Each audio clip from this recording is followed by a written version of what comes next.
একটি দল জামাতের বিরুদ্ধে মিথ্যাচার করে বিভ্রান্তির সৃষ্টি করছে অভিযোগ করেছেন দলটির আমির ডক্টর শফিকুর রহমান।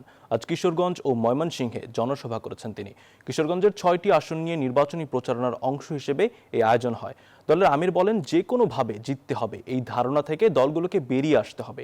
জনগণের রায়কে সম্মান জানানোর মনোভাব ধরে রাখার তাগিদ দেন তিনি। ময়মনসিংহে তিনি বলেন, জনগণ পূর্ণ রাজনীতি দেখতে চায় না, ক্ষমতায় গেলে পাচারের টাকা দেশে ফিরিয়ে আনার অঙ্গীকারও করেন তিনি। পক্ষ থেকে আমিরে জামাতের আগমন জিতে যাবে ইনশাআল্লাহ। অনেক জায়গায় দেশের পরিচয় আমি একটি রাজনৈতিক সংগঠন, এই সব কিছু স্পষ্ট হওয়ার পরেও এইটা নিয়ে তারা এখন ব্যবসা করছেন।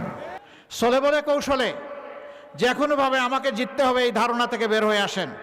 এই যে চুরেরা চুরি করে বাংলাদেশ থেকে 28 লক্ষ কোটি টাকা বিদেশে পাচার করেছে, আল্লাহ যেন তৌফিক দেন ওদের পেটের ভিতরে হাত ঢুকিয়ে সেই টাকা যেন নিয়ে আসতে পারি। একমাত্র স্মার্ট সিটি বসুন্ধরা, আধুনিকতায় এক ধাপ এগিয়ে।